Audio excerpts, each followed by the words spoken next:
Qadrli dostlar, endi yosh naqshi Gulbahor Elibning ko'ngil sog'isi va Baka muhabbat nomli naqsha huzuringlarda bo'ladi. Marhamat.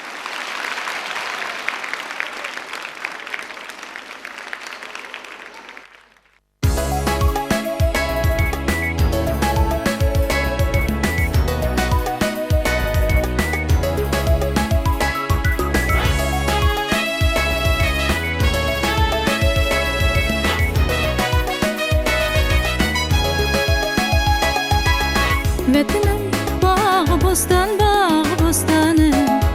Güzellik çaqnağan sende Sadaqat köyləri hər yan Caranlıq yanrıgan sende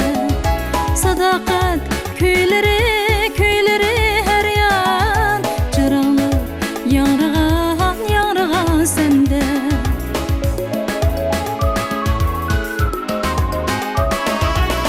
Şad bəxtiyar, yurtum bəxtiyar Kökləmnin feyzidə çümdü bu diyar Kökləmnin feyzidə çümdü bu diyar Susama məşrəb bilən hayatla qaynab Xalqımның cismidin çaqnasın külkə Susama məşrəb bilən hayatla qaynab Xalqımның cismidin çaqnasın külkə